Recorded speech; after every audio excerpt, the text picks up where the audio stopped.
The rain fell like bullets against the windshield, each drop exploding into fractured light as the black sedan cut through Charleston's flooded streets at midnight.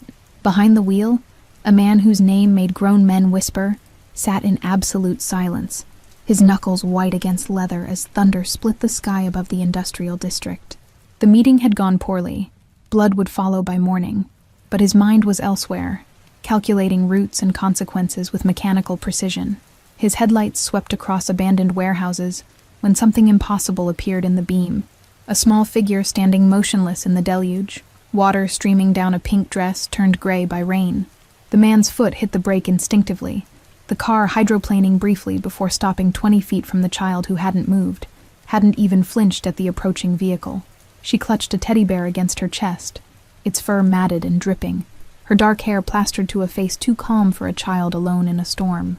He sat frozen, engine idling, windshield wipers beating their rhythmic pulse as he studied her through the distorted glass.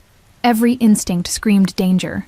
A setup, a trap, something designed to catch a man who'd survived 2 decades by trusting nothing.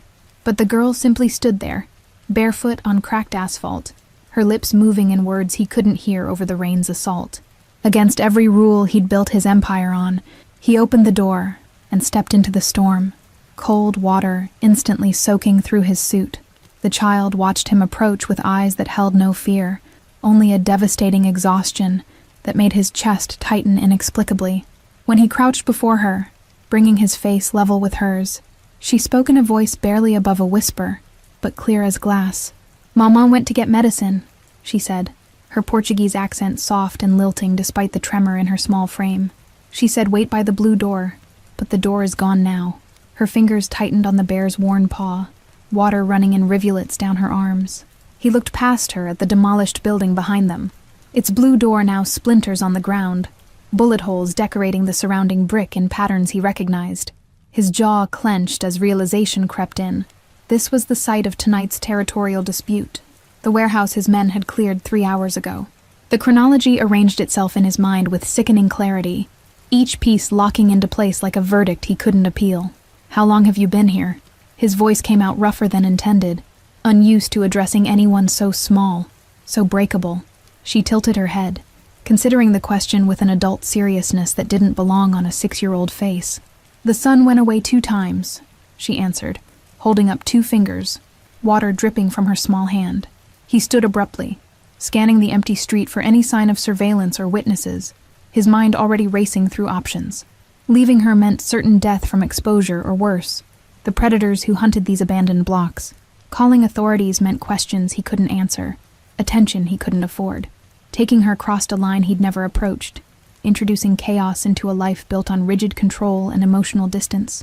The girl swayed slightly, her legs buckling before she caught herself, and the decision made itself without his permission. He removed his suit jacket despite the rain and wrapped it around her shoulders, the expensive fabric swallowing her tiny frame. She looked up at him with those exhausted eyes, and did something that cracked something in his chest. She smiled, small and trusting and completely undeserved. "What's your name?" he asked, lifting her into his arms where she weighed almost nothing, her cold skin raising alarm bells about hypothermia and time running out. She laid her head against his shoulder with immediate trust that felt like an indictment. "Isabella," she whispered, her breath warm against his neck, like the princess, then quieter, almost lost in the rain. "Are you taking me to Mama?" He didn't answer because there was no answer that wouldn't be a lie, and something about this child made him reluctant to add deception to the list of sins already accumulating. Instead, he carried her to the sedan, settling her in the back seat where she curled into a ball, still clutching the bear. His phone buzzed with messages he ignored, starting the engine and pulling away from the scene of devastation he'd orchestrated without knowing its full cost. The drive to his estate took 20 minutes through empty streets, the storm providing cover as he passed through checkpoints where guards snapped to attention. They froze at the sight of the small passenger wrapped in his jacket, confusion flickering across trained faces. Before discipline reasserted control, he offered no explanations, his expression daring anyone to question as he carried Isabella through the front entrance, water trailing across marble floors that had never seen mud or innocence. The mansion swallowed them in silence, 30 rooms of cold perfection, where his footsteps echoed like judgments against polished stone. Crystal chandeliers hung motionless overhead, their light reflecting off surfaces maintained by staff who knew better than to ask questions about their employer's private business. He climbed the grand staircase to the second floor, choosing the guest wing that had remained unused since he'd purchased the property 5 years ago. The hallway stretched before them, lined with closed doors, hiding rooms decorated by professionals who'd never been asked about comfort, only about projecting wealth and power. The room he selected faced east, its windows offering morning light that might comfort a child, though he had no real knowledge of what children needed. Heavy curtains framed glass that overlooked manicured gardens where no one ever walked, beauty maintained as display rather than sanctuary. Isabella stirred as he laid her on the bed, her eyes opening briefly to scan the unfamiliar surroundings with quick, assessing movements that spoke of survival instincts already formed. The bedspread beneath her was ivory silk, expensive and impractical, chosen by a decorator who'd never considered it might hold a rain-soaked child. He stepped back, suddenly uncertain about basic logistics. Should he remove her wet clothes, leave her shoes on the pristine fabric, wake her for food she probably needed? His expertise lay in reading men's intentions and orchestrating violence, not caring for a 6-year-old who'd lost everything because of orders he'd given. The teddy bear slipped from her grip as exhaustion reclaimed her, falling against the pillow where its button eyes stared accusingly. He picked it up carefully, surprised by how worn it felt, how many hands must have held it before tonight. The fur was matted beyond saving, one ear hanging by threads, but Isabella had clutched it through the storm like it was made of gold. He placed it back in her loosening fingers, watching her hand automatically tighten around it, even in sleep. Outside, lightning illuminated the room in brief flashes, and he noticed details he'd missed before. A small bruise on her wrist, dirt under her fingernails, the way she curled into herself as if making her body as small as possible. Standing in the doorway, he watched her small chest rise and fall with the shallow breaths of someone too exhausted to fully rest. His phone buzzed again, his second in command demanding updates on the evening's business, decisions that required his attention, the machinery of his empire grinding forward with its usual ruthless efficiency. He silenced it completely, unable to reconcile the violence of his world with the sleeping child who'd entered it by accident of geography and timing. The weight of what he'd done, what his orders had set in motion, settled on his shoulders like physical mass pressing down on bones that had carried guilt before, but never quite like this. Somewhere in this city, a woman lay dead or dying, her last thoughts probably of the daughter waiting by a blue door that no longer existed. His hands had pulled that trigger as surely as if he'd been present, and now that same daughter slept in his house, saved by the man who'd destroyed her world. He pulled the door partially closed, leaving it open enough to hear if she woke, then stood in the hallway, as water dripped from his clothes onto antique rugs, worth more than most people earned in a year. His reflection stared back from a gilt mirror, a man approaching 30 who looked older, whose eyes held calculations instead of warmth. The face that had intimidated rivals and silenced rooms now seemed foreign, wearing an expression he didn't recognize as his own. For the first time in a decade, he felt something uncomfortably close to shame, a sensation he'd trained himself to bury under justifications about territory and business and the brutal logic of survival. But standing in this hallway with a child's presence disrupting the careful order of his life, those justifications felt hollow as the mansion's unused rooms. He moved to the window at the hall's end, pressing his palm against glass cold from the storm outside, watching rain streak down in patterns that blurred the world beyond. His empire was built on the rubble of lives like Isabella's. He'd always known this in abstract terms, numbers on reports about collateral damage and acceptable losses. But abstract became concrete when it slept in your guest room wearing a ruined pink dress, clutching a bear that couldn't protect her from anything that mattered. Morning would bring impossible questions and decisions he wasn't equipped to make, but one truth crystallized with absolute certainty as he stood guard over a child who shouldn't trust him. The storm had brought him more than a lost girl. It had brought a reckoning he could no longer outrun, carried on the small shoulders of someone who'd done nothing wrong, except wait by a door that his world had destroyed.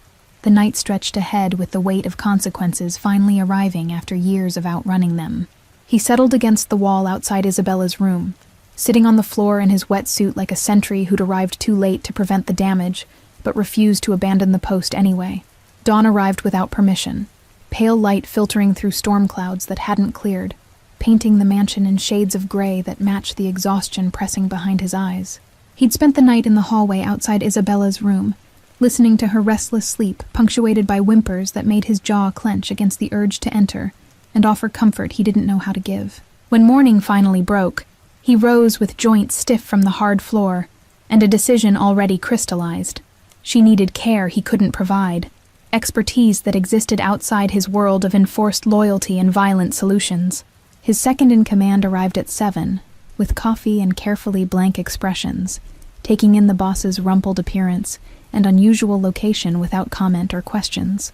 They spoke in low voices about the previous night's operation, casualty reports delivered in clinical terms that suddenly felt obscene with a child sleeping 30 feet away. The numbers had always been abstract before. 2 hostiles neutralized, 3 injured, 1 civilian casualty. Now civilian casualty had a name and a teddy bear, and a mother who'd never return.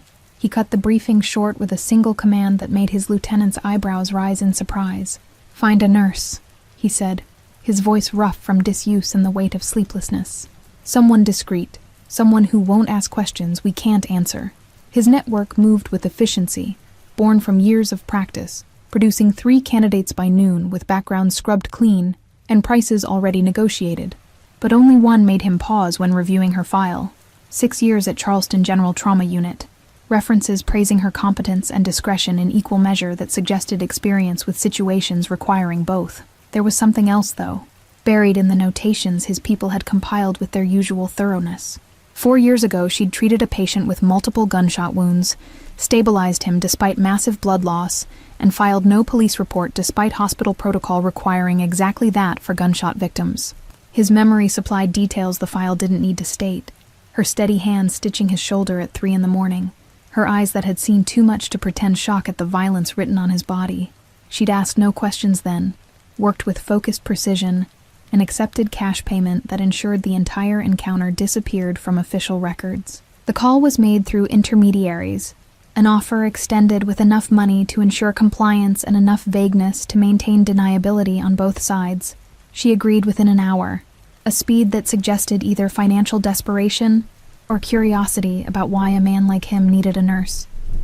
Perhaps both, perhaps neither. Her motivations were her own. He found himself standing by the second-floor window watching the driveway with unusual nervousness, checking his watch twice before her modest sedan appeared at the gate. The guards performed their security protocols with practiced efficiency, calling ahead for authorization while she waited with visible patience in her driver's seat. She emerged carrying a leather medical bag that looked older than her career, its worn surface suggesting years of use in situations that required house calls rather than hospital sterility. Her posture was professionally straight, despite what she must be feeling, walking toward the mansion entrance with the controlled movements of someone entering uncertain territory.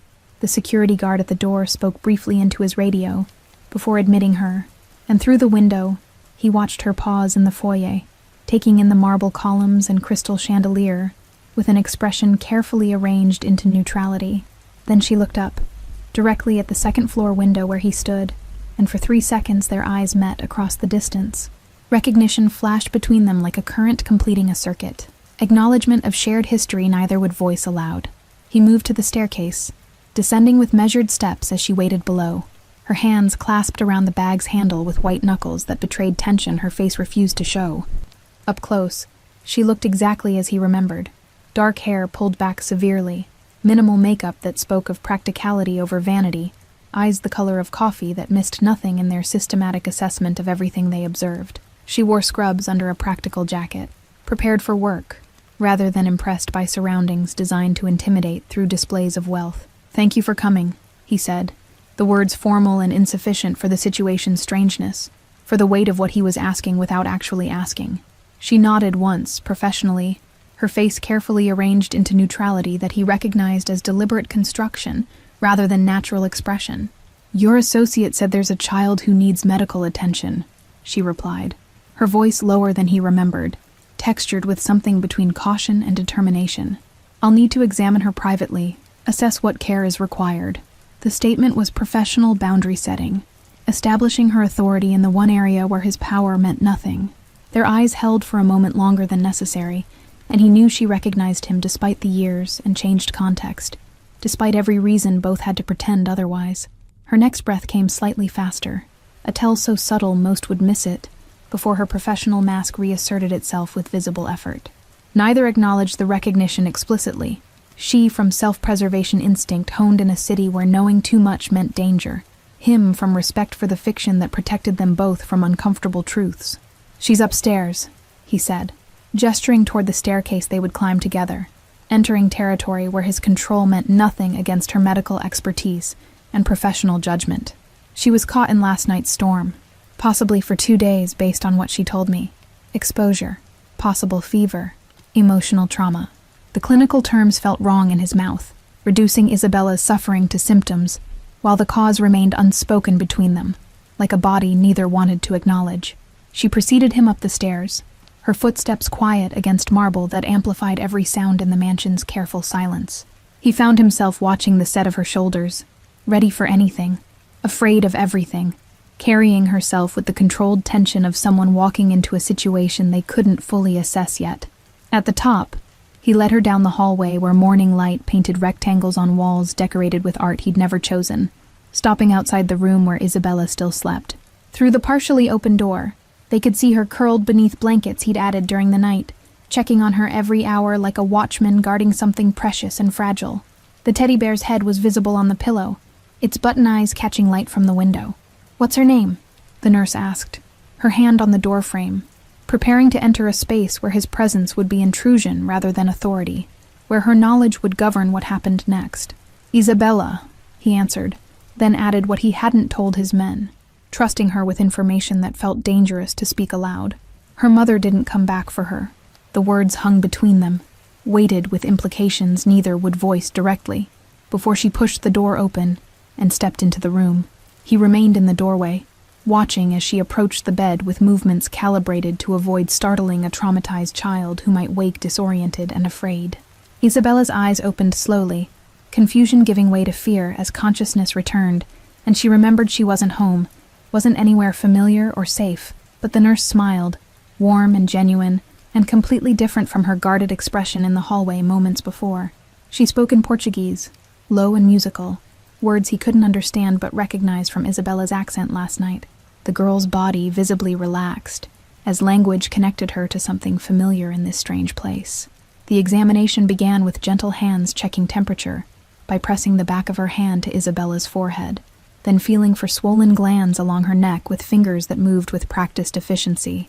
She maintained a stream of soft conversation in Portuguese that kept Isabella calm, occasionally making the girl smile at something said in a tone that transcended language barriers. He observed from his position at the threshold, noting how the nurse's fingers trembled almost imperceptibly when checking Isabella's wrists and arms for injuries beyond simple exposure.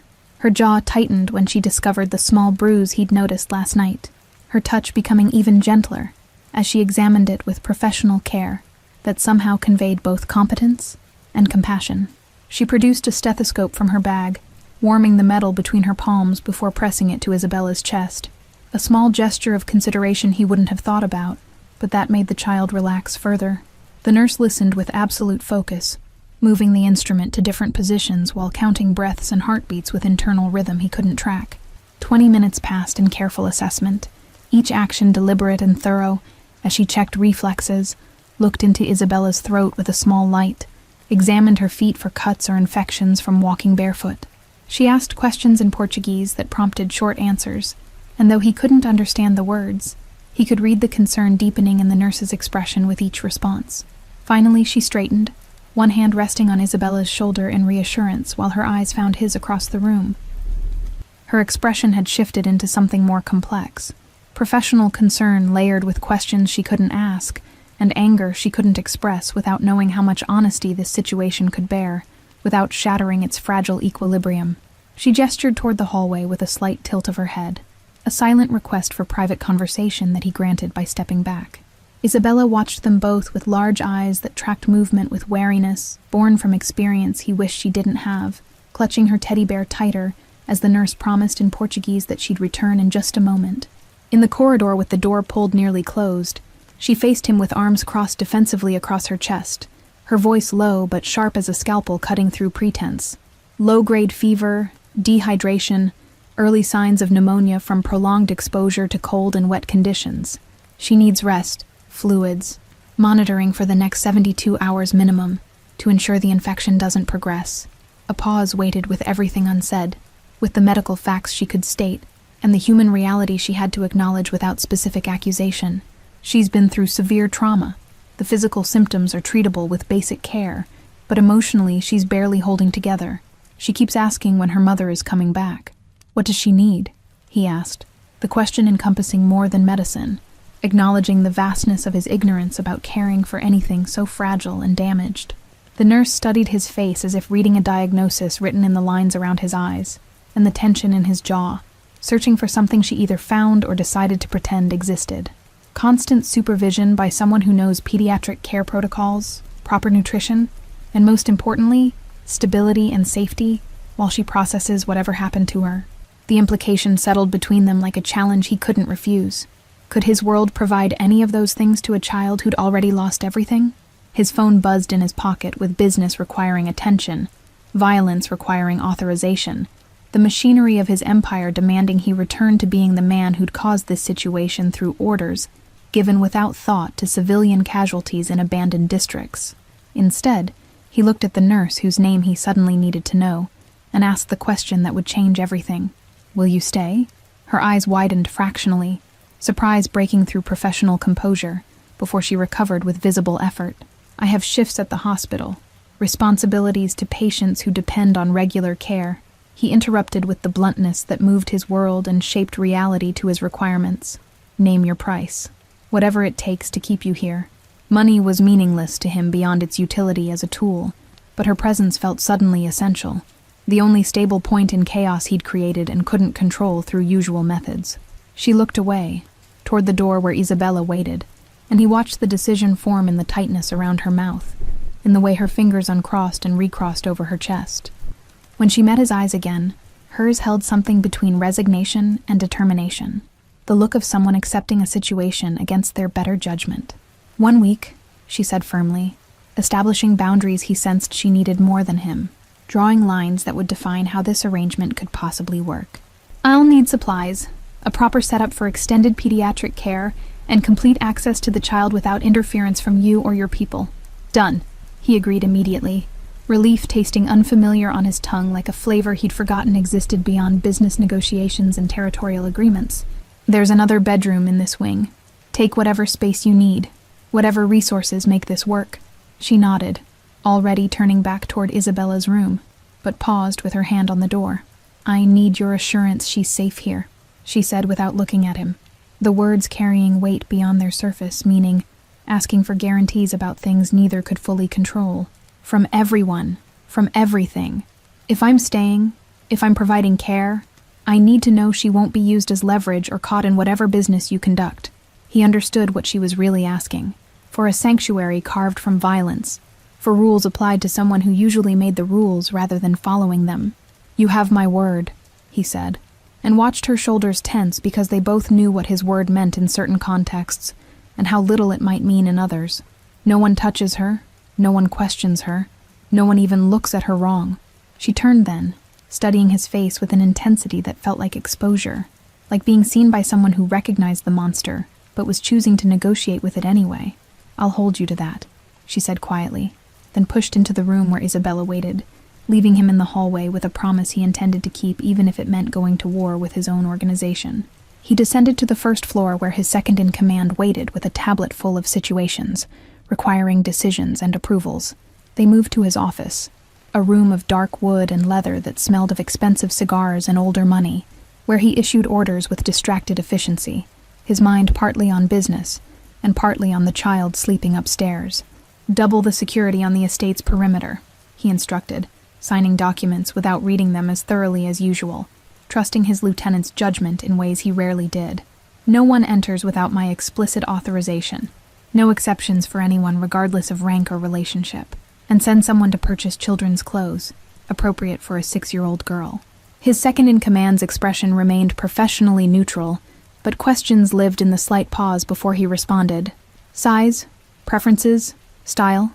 The practical inquiry highlighted how little they knew about this situation, how far outside normal operations this had strayed already in less than 12 hours. I don't know, he admitted, the words tasting like failure in a life built on always having answers and solutions. Ask the nurse. She'll know what's needed. And food. Whatever children eat, that's not what we normally stock here. The mansion's kitchen was designed for catering formal dinners and preparing meals for a single man with simple tastes, not nourishing a traumatized child back to health. His lieutenant made notes on the tablet, asking no questions about why or how long, understanding that some situations develop their own momentum beyond planning.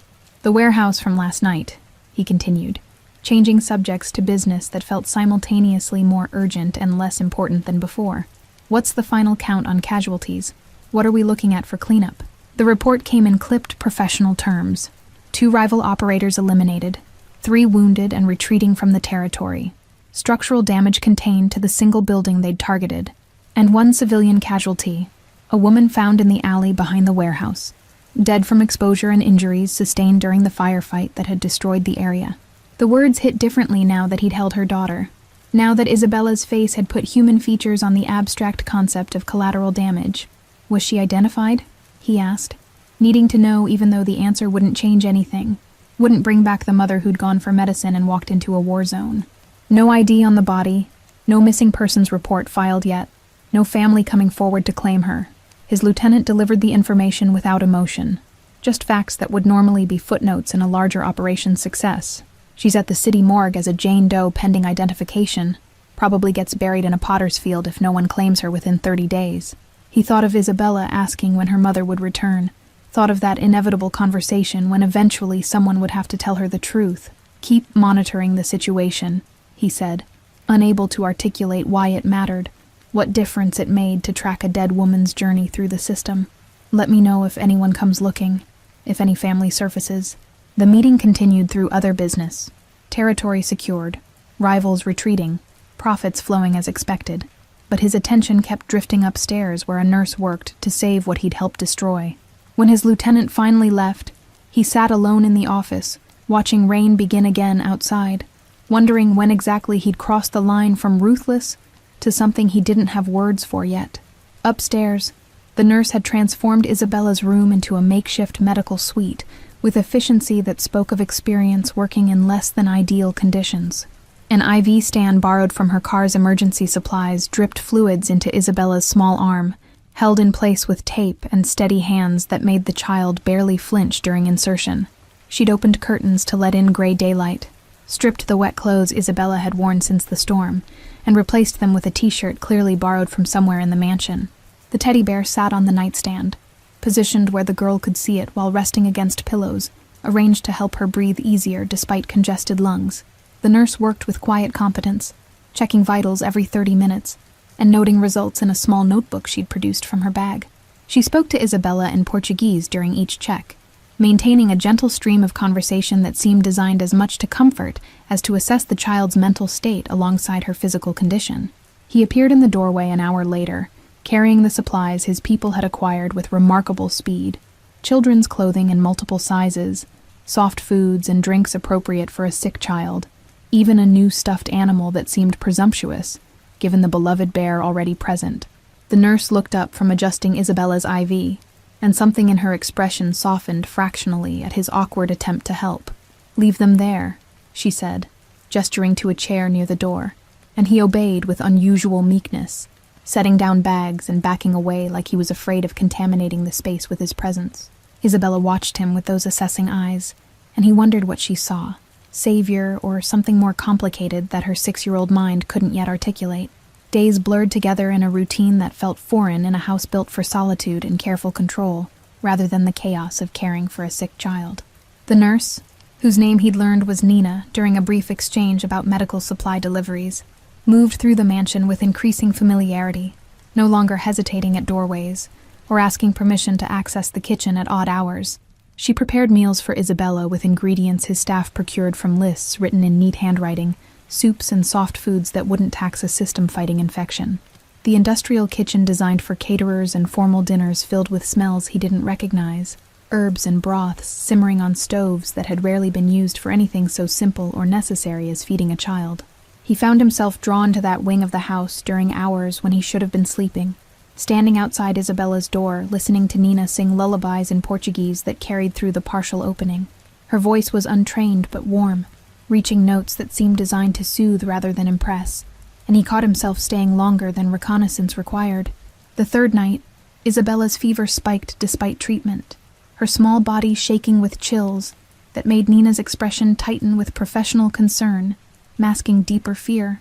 He stood in the doorway watching as she applied cool compresses and adjusted medications, her movements swift and certain, even as worry showed in the tense set of her shoulders. "Should we take her to a hospital?" he asked, the question revealing his helplessness in situations money and influence couldn't immediately fix. Nina didn't look up from her patient, but her voice carried steady reassurance. "Not yet.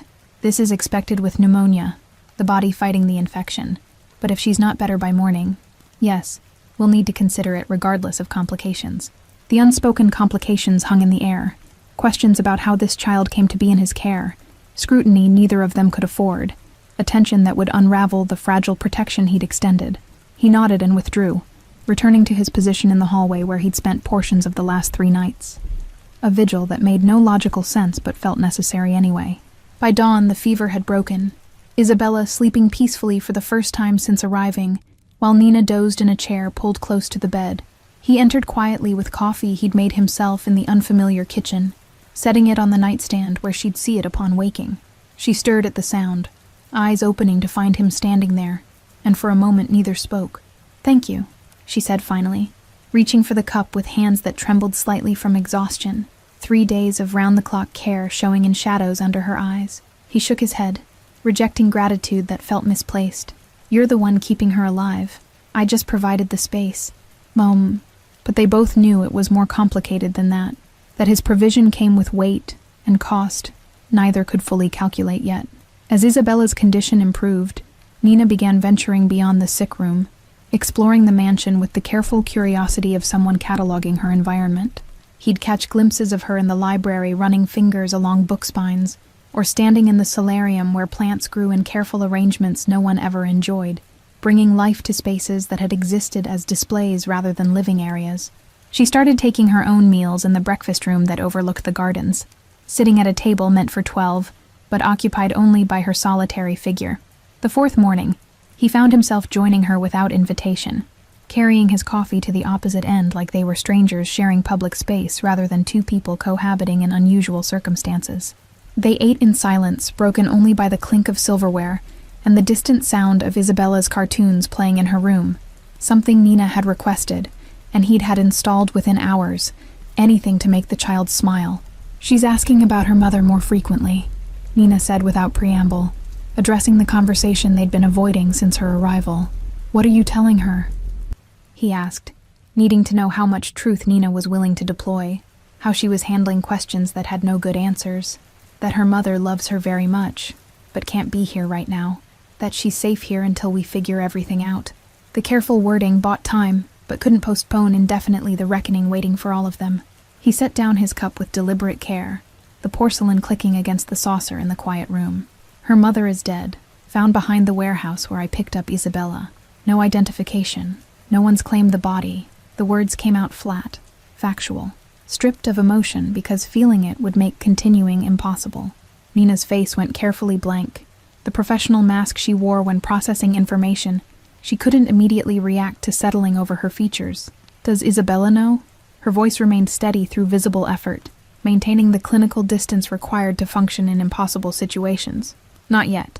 I thought you should know first. Decide how to tell her or if we should wait until she's stronger." "She deserves the truth," Nina said after a long pause, her fingers tightening around her coffee cup until her knuckles went white, "but delivered with care, with support, not as a fact dropped like you just did with me." The rebuke was gentle but clear, establishing boundaries around how tragedy would be communicated to a child who'd already lost everything. He accepted the criticism with a nod, recognizing his limitations in situations requiring emotional intelligence beyond calculating threats and opportunities. "Will you tell her? You've built trust I don't have," said in a language that's hers. Nina's eyes met his across the table, and he saw her working through the implications of accepting that responsibility, becoming the bearer of devastating news. "Not alone," she finally answered, her voice firm despite the tremor underneath. "We tell her together. You need to be present, to show her that telling the truth doesn't mean abandonment."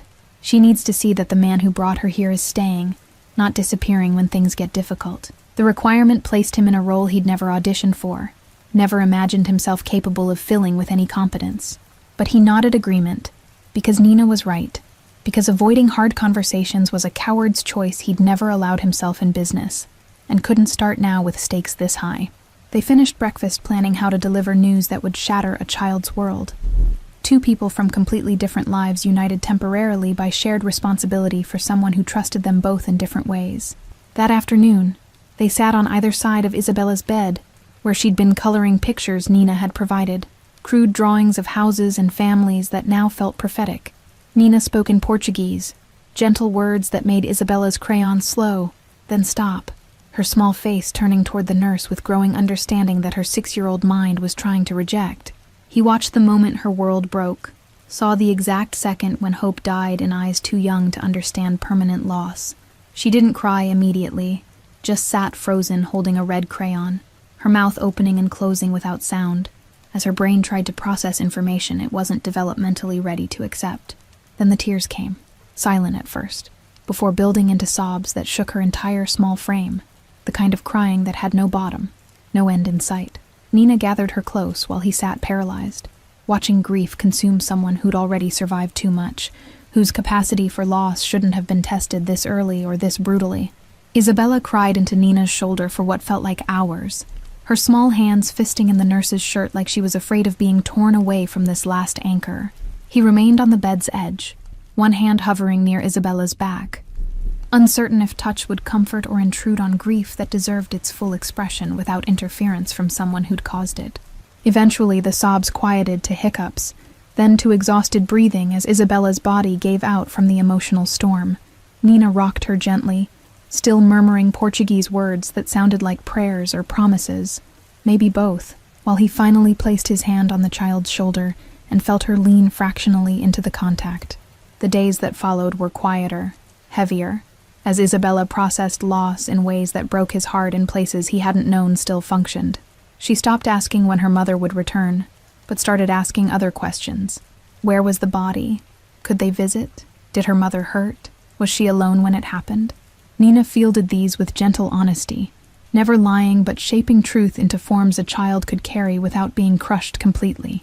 He listened from doorways, learning how to speak about death and loss, from someone whose profession had given her vocabulary for the unspeakable, templates for conversations he'd avoided his entire adult life. But as the second week began, he noticed Nina watching him differently, not with the cautious respect of earlier days, but with something sharper, more assessing. She'd pause when he entered rooms, her eyes tracking his movements with the focus of someone solving a puzzle they didn't particularly want completed but couldn't stop working on. He caught her one afternoon in his study, where she had no reason to be, standing before the wall of photographs he kept as insurance more than memory, images of associates, rivals, business partners arranged in careful groupings that told stories to those who knew how to read them. She turned when she heard him, no guilt in her expression, only questions forming behind eyes that saw too much. "Looking for something?" he asked, keeping his tone neutral, though they both knew she'd crossed a boundary by entering this space without permission. She didn't apologize, instead gesturing to a photograph showing him with his inner circle at some formal function years past. "That man," she said, pointing to his enforcer standing slightly behind him in the image. "I've seen him here, haven't I? Outside the gates when I arrived." The observation was accurate. His enforcer had been rotating through security details since Isabella's arrival, part of the increased protection he'd ordered. "He works for me," he confirmed, offering no additional information, watching her process this fact alongside others she'd been collecting like evidence at a crime scene. "What does he do?" Nina asked, her voice carefully casual in a way that suggested the answer mattered more than she wanted to reveal. "Security," he said, the standard euphemism that covered multitudes of sins while remaining technically accurate. But Nina's expression shifted, something clicking into place behind her eyes that made his chest tighten with anticipation of conclusions he couldn't stop her from reaching. "Does Isabella know him? Has she seen him before you found her?" The question hung between them like an accusation waiting to form fully, and he understood suddenly what Nina was working toward, connections between his world and Isabella's tragedy that went beyond coincidence and timing. "Why are you asking?" His voice came out harder than intended. defensive in ways that would only confirm suspicions instead of deflecting them. Nina held his gaze without flinching, courage or foolishness making her press forward despite clear warning signs. Because yesterday, when he walked past the window, Isabella stopped playing. She didn't say anything, just went very still and watched him until he was out of sight. Then she asked me in Portuguese if the bad men were coming back. The words landed like physical blows, each one connecting to guilt he'd been carrying since the night he'd picked up a rain-soaked child.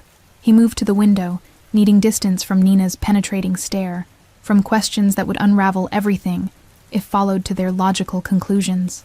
Outside, his enforcer stood at the gate talking into a radio, the same man who'd cleared that warehouse, who'd created the chaos that killed Isabella's mother and destroyed a child's sense of safety in the world. She was traumatized, he said without turning, offering explanations that felt hollow even as he spoke them. The storm, the violence in that area. She probably saw things that night that would make any man in a suit seem threatening. But Nina wasn't buying the deflection, her footsteps approaching until she stood beside him at the window, both watching the man below. "I'm not stupid," she said quietly, her voice stripped of professional courtesy or cautious deference. "I know what you are, what this place represents, what kind of business requires the security and discretion you maintain. I knew it 4 years ago when I stitched you up, and I know it now." A pause, weighted with choices they were both making in real time. "What I need to understand is how Isabella fits into it." The truth sat on his tongue like poison, that his orders had created her orphan status, that his empire's expansion had demolished her safe place, that the man she feared worked for the person now claiming to protect her. But speaking it aloud would end the fragile peace they'd built, would force Nina to make choices about complicity and morality that would probably result in her leaving and taking any stability Isabella had found with her. "Sometimes bad things happen in my world," he said instead, the coward's version of honesty that admitted nothing while confirming everything. "Sometimes innocent people get caught in situations they shouldn't have been near. I can't change what happened to her mother, can't undo the circumstances that brought Isabella here. I can only try to give her safety now, protection from a world that's already taken everything from her." Nina absorbed this non-answer, her reflection in the window showing conflict playing across her features. The nurse who'd sworn to do no harm, the woman who'd entered a devil's bargain for reasons she probably couldn't fully articulate even to herself. "If she's in danger here," Nina said finally, turning to face him directly, "if anyone in your organization poses a threat to her, I need to know. I can't protect her from dangers I don't understand." He met her eyes, seeing the determination there alongside fear she was trying to hide, and made a decision that would reshape his relationship with his own people. "She's under my protection. That means untouchable by anyone, regardless of rank or relationship to me. But you're right to be cautious, right to watch for threats." A breath, committing to something he couldn't take back. "Keep observing. Keep noting what makes her afraid. If someone in my organization is a problem, I need to know." The admission created an alliance between them, Nina's medical expertise now extending to threat assessment, her role expanding from caretaker to guardian in ways that required trust neither had fully earned yet. She nodded slowly, accepting this shift with visible wariness. "The man outside, keep him away from the house. Whatever his purpose in your organization, his presence traumatizes her, and that's unacceptable if she's supposed to heal here." "Done," he agreed immediately, already mentally reassigning duties and explaining to his enforcer why he was being rotated off estate security. The conversation would raise questions he'd deflect, but Nina's observation had crystallized something he'd been avoiding. Isabella's recognition of the man who'd destroyed her world meant keeping him close was cruelty disguised as protection. Nina left the study with shoulders squared, walking back toward Isabella's room where the girl played with increasing normalcy as physical health returned, even while emotional wounds remained fresh. He stayed at the window, watching his enforcer, seeing him now through Isabella's eyes, not as loyal soldier, but as the architect of her nightmares, the face she'd seen that night when the world ended. His phone buzzed with routine business, decisions awaiting his input on matters that weeks ago would have consumed his full attention. Now they felt distant, less urgent than the domestic crisis unfolding in his own home, less important than keeping a 6-year-old safe from shadows that wore his organization's uniform. That evening, he issued orders through careful channels, reassigning his enforcer to distant operations that would keep him away from the estate indefinitely. The man accepted without question, trained obedience preventing inquiry into sudden changes, but others in his inner circle would notice the shift, and draw their own conclusions about why a trusted lieutenant was being distanced from their boss's primary residence. Let them wonder, he thought, watching the enforcer's car disappear through the gates for the last time. Some things mattered more than maintaining appearances or organizational hierarchy, and keeping Isabella from daily reminders of trauma was becoming one of them, whether or not it made strategic sense. The third week brought unexpected normalcy, Isabella's laughter returning in small doses as Nina coaxed her into activities that didn't require thinking about loss. They baked cookies in the industrial kitchen, transforming sterile spaces into something warm and flower-dusted, creating memories in a house designed to hold nothing so impermanent as joy or childhood. He'd find them in the library where Nina read Portuguese children's books she'd had delivered, Isabella curled against her side following along with pictures, even when the words moved too fast. The mansion was reshaping itself around their presence, staff adjusting schedules to accommodate a child's needs, rooms gaining purpose beyond expensive displays of wealth and power. But the peace was fragile, built on foundations he knew couldn't hold forever. Questions Nina had stopped asking, but not stopped thinking. Isabella's grief that would resurface in waves as she grew old enough to understand what she'd lost. And underneath everything, the truth that connected him to her tragedy, waiting to surface like a body that wouldn't stay buried. The afternoon it happened, started ordinarily enough, rain returning to Charleston with the persistence of a season that wouldn't release the city from its gray grip. Nina was preparing tea in the kitchen, while Isabella played in the living room, building castles from blocks his people had sourced with the same efficiency they applied to weapons acquisition and territory expansion. He was in his office reviewing reports when he heard it. Not a scream, but something worse. The sound of complete silence from a child who'd been humming moments before. His body moved before his mind processed the threat, crossing the hallway in seconds to find Isabella frozen at the window, her small body rigid as stone. Outside, barely visible through rain-streaked glass, stood a figure under the entrance awning, his enforcer, returned despite orders, lighting a cigarette with mechanical precision that suggested he was waiting for something. The man must have forgotten something, come back for equipment or final instructions, his presence purely coincidental and catastrophically timed. Isabella stood 3 feet from the window, one hand extended with finger pointing at the man below, with the unwavering certainty of recognition that couldn't be denied or explained away. Nina appeared behind him in the doorway, drawn by the same terrible silence that had pulled him from his office, her sharp intake of breath confirming she understood immediately what was happening. "Isabella?" Nina's voice came out carefully controlled, moving into the room slowly, as if approaching something wild and easily startled. But the girl didn't turn, didn't acknowledge anything except the figure outside, her finger still pointing in accusation or identification. Maybe both, as her mouth opened to speak words that would destroy the careful fiction they'd all been living. "The man who made my mom go," Isabella said in English heavily accented but perfectly clear, her child's vocabulary finding the only words she had for concepts like murder and loss and permanent absence. The phrase hung in the air, innocent and devastating, stripping away every carefully maintained pretense about coincidence and bad luck, and being in the wrong place at the wrong time.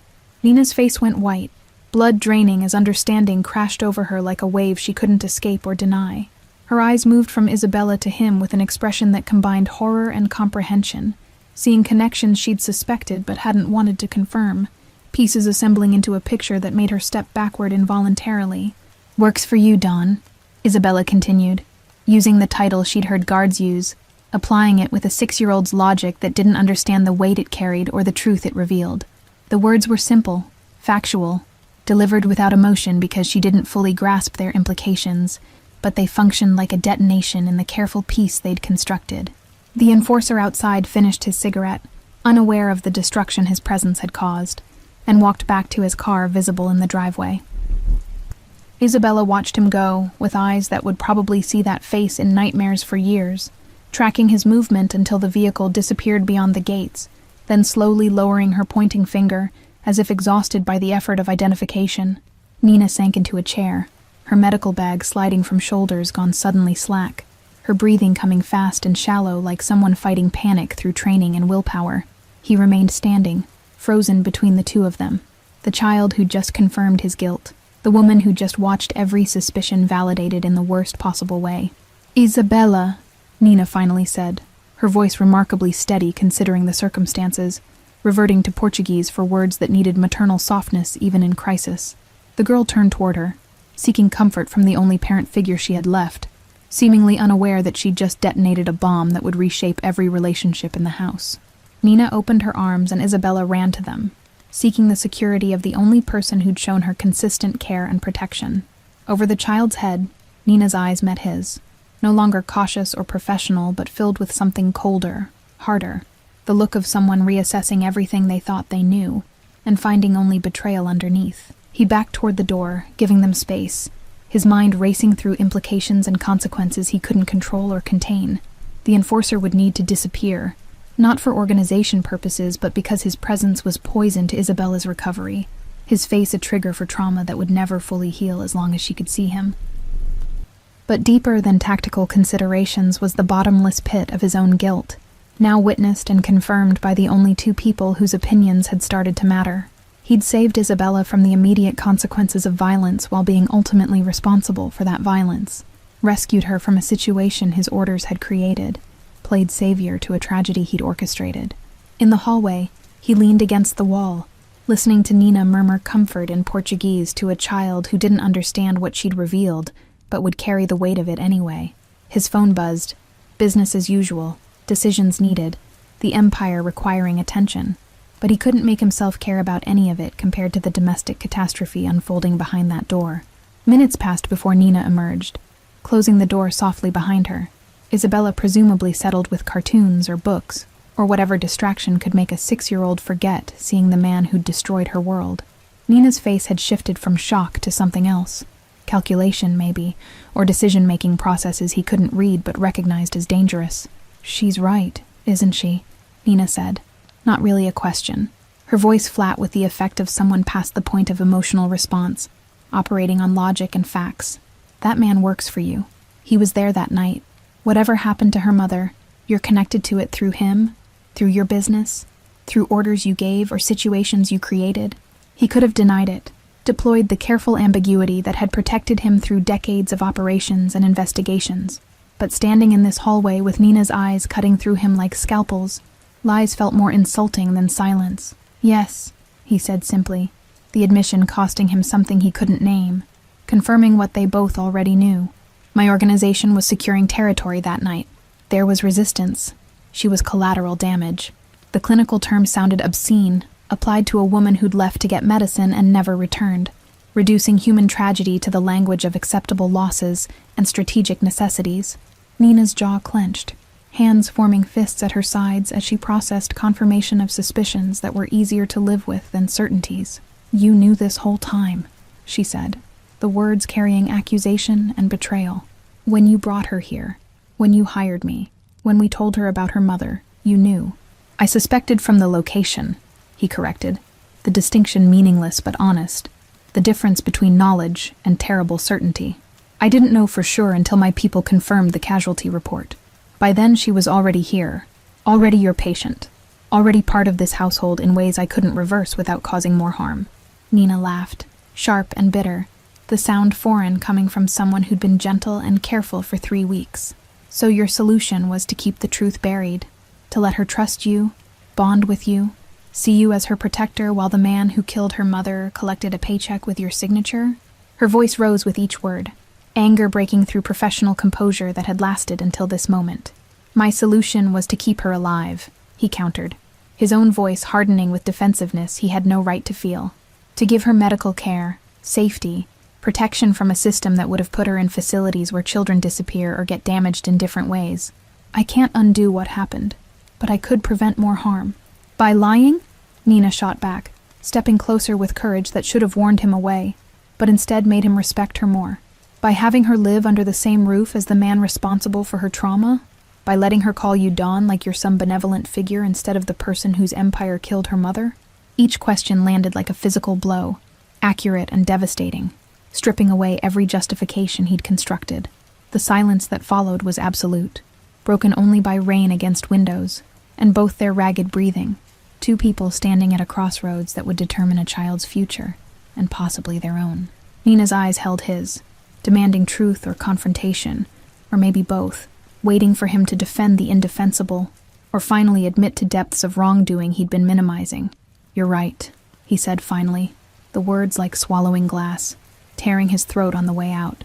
"About all of it. I knew the risks, knew the connections, and I made decisions that prioritized what I could control over what I should have disclosed. But if I could go back, knowing what I know now," he paused, searching for honesty in a life built on calculated deception, "I'd still bring her here, because the alternative was worse." Nina shook her head slowly, processing this admission that wasn't quite apology or justification, but something in between. "What happens now?" she asked, the question encompassing immediate tactics and long-term strategy. Isabella's future, and Nina's own continued presence in this morally complicated arrangement. Do you disappear the man she identified? Add him to casualty lists alongside the woman he killed? The accusation stung because it was accurate. His first instinct had been exactly that, removing problems through permanent solutions his world normalized. But that sounded barbaric when spoken aloud by someone from the other side of society's invisible line. "He'll be gone," he confirmed, not specifying how or to where, maintaining operational ambiguity out of habit. Not because it fixes anything, but because Isabella can't heal if she sees him every day. "And us?" Nina pressed, gesturing between them an emotion that encompassed the fragile alliance they'd built over 3 weeks of shared caretaking. "Do I stay, knowing what I know? Keep caring for a child traumatized by your business while pretending we're building something healthy here? Or do I take her and leave, try to navigate the system you claim would damage her worse than staying with her mother's killer?" The choice she presented was impossible by design. No good options, only gradations of harm and complicity. "I can't make that decision for you," he said, hating the helplessness in his own voice, the admission that money and power meant nothing against one woman's moral judgment. "But if you go, do it knowing I'll ensure she's cared for, protected, given every advantage my resources can provide." Nina's expression suggested how little she trusted his promises, how completely the last 5 minutes had demolished whatever fragile faith she'd placed in his intentions. "Your resources killed her mother," she said bluntly, the words stripping away euphemism to expose raw truth underneath. "Why would I trust them to raise her daughter? Because there were no better options," he wanted to say. Because the world was complicated and messy, and sometimes survival meant accepting help from flawed sources.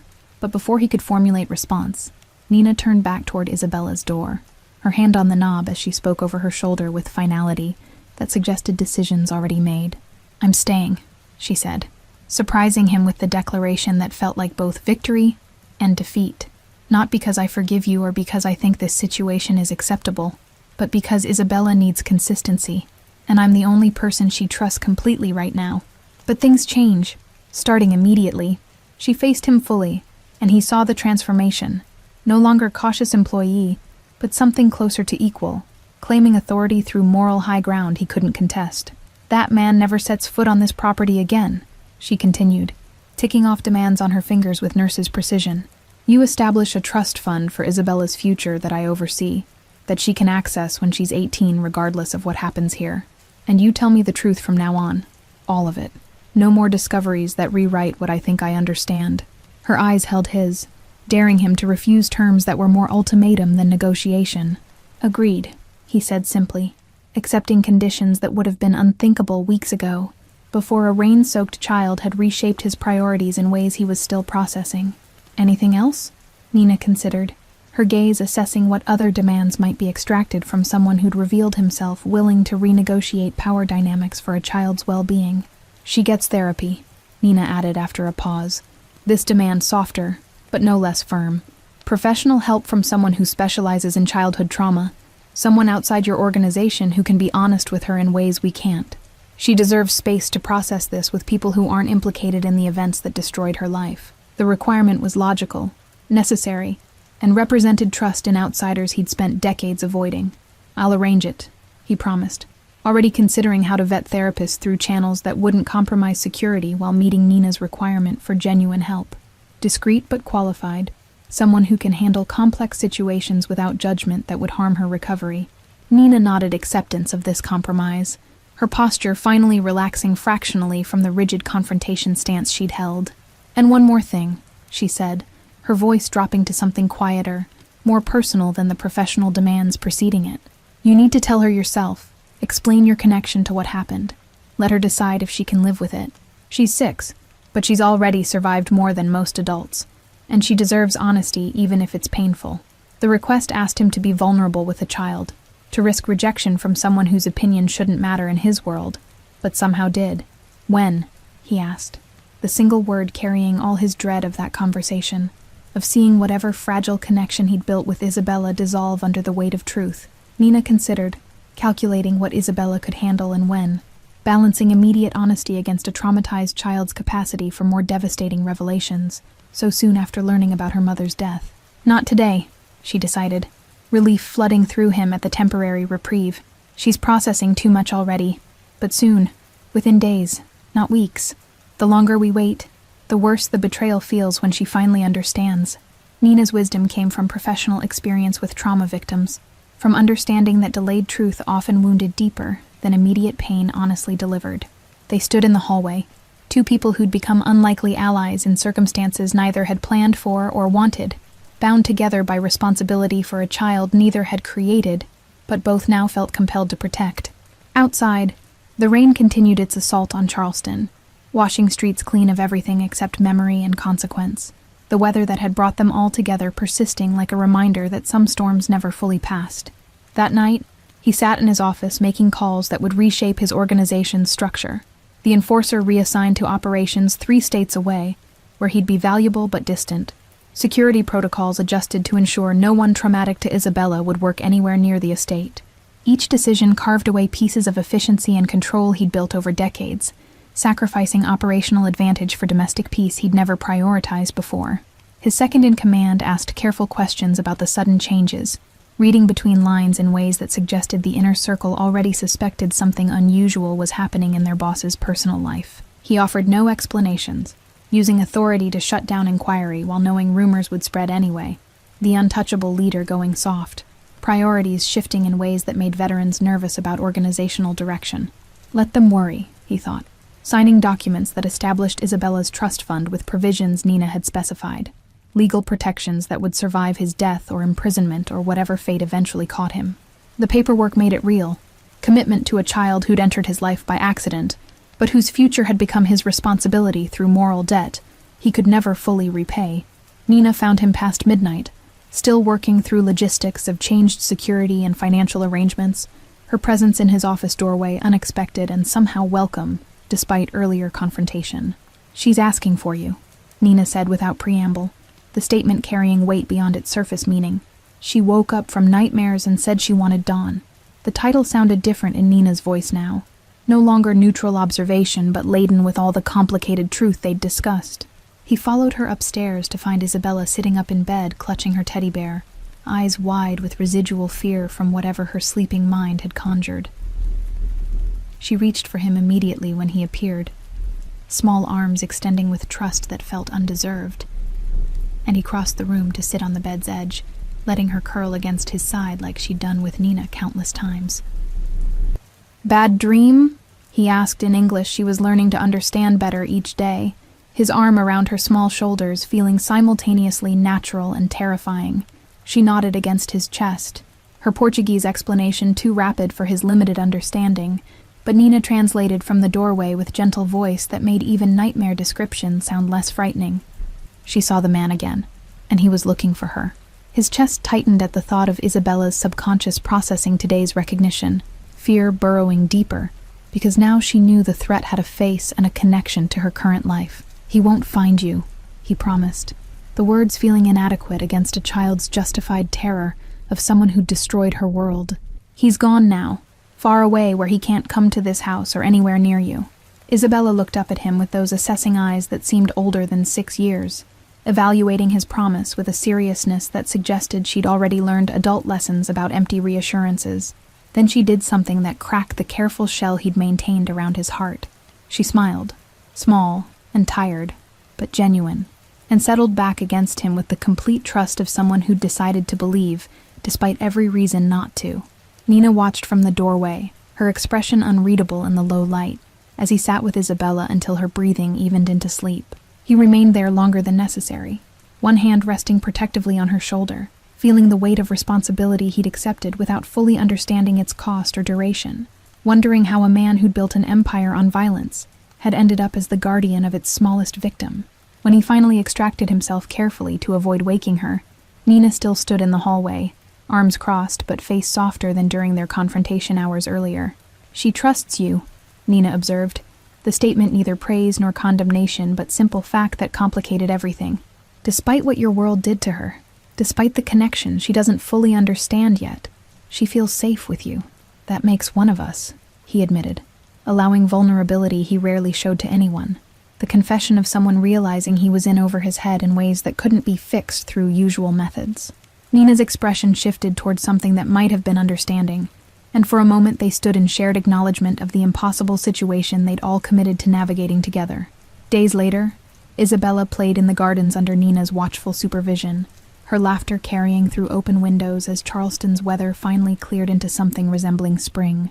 He watched from his office, phone calls and business forgotten in favor of observing a child who shouldn't be happy, but was finding moments of joy anyway, resilient in ways that humbled him completely. The future remained uncertain, truth still to be revealed, consequences still unfolding, the question of whether redemption was even possible for someone with his history. But as Isabella's laughter reached him through glass and distance, he allowed himself to hope that perhaps giving one child safety and care might not erase his sins, but could at least write a different ending than the one he'd been heading toward before a storm brought them together. Thank you all for following this story. If you're enjoying it, please write in the comments where you're watching from, and don't forget to like, subscribe, and share the video. Your support means everything and helps me continue bringing you these stories. This tale of redemption and responsibility continues to unfold, and your engagement keeps it alive.